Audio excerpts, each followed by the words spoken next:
Hi hello guys, welcome back to my channel. ஒரு mini vlog பார்க்கலாமா?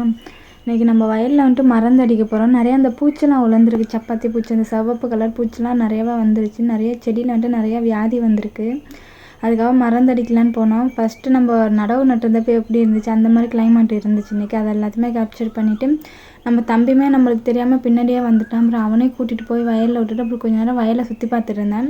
அப்பா முன்னாடியே அந்த மருந்து இதெல்லாம் எடுத்துகிட்டு போயிட்டாங்க. எப்போவுமே மருந்து வாங்கினாங்கன்னா வீட்டில் வந்துட்டு அதை ஒளிச்சு வைப்பாங்க, யாருக்குமே தெரியாமல். அப்பா எங்கேயே மறைச்சி வச்சுட்டு அதை எடுத்துகிட்டு வந்தாங்க. அப்போ இந்த பாருங்க, இந்த மாதிரி ரெட் கலர் பூச்சிலாம் நிறையாவே வந்துட்டு கடைசி டைமில் தான் வரும். இந்த வரை ஸ்டார்டிங்லேயே அவ்வளோ வந்துருச்சு. அதெல்லாம் பிடிச்சி பார்த்துட்டு இருந்தேன். இதுக்கெல்லாம் நான் பயப்பட மாட்டேன் கைஸ், ஒரு சில விஷயத்துக்கு தான் பயப்படேன். அதெல்லாம் பிடிச்சிட்டு விளாண்டுட்டு இருந்தோம்.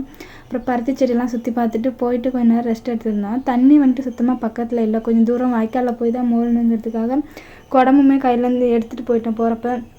போயிட்டு அப்பாவே ஒரு 2 பக்கெட் கொண்டு வந்து வச்சுட்டாங்க. அப்புறம் அந்த மருந்தெல்லாம் மிக்ஸ் பண்ணியிருந்தாங்க. அதை பார்க்குறதே எனக்கு புதுசாக இருந்துச்சு. ஃபஸ்ட்டு ஊற்றுறப்போ தண்ணி மாதிரி இருக்குது, அதில் வந்து தண்ணி மிக்ஸ் பண்ணோன்னே அப்படியே பால் கலருக்கு வந்துடுது. 2-3 மருந்து மிக்ஸ் பண்ணியிருந்தாங்க.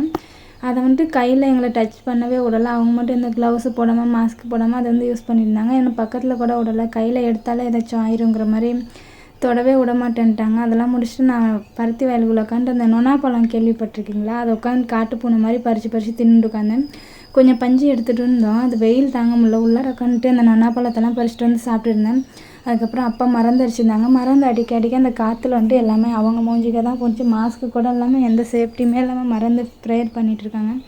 வேலையெல்லாம் முடிச்சுட்டு வீட்டுக்கு போக 6 மணி ஆயிடுச்சு காய்ஸ். நாளைக்கு இன்னொரு வீடியோவில் மீட் பண்ணலாம். Okay, bye guys.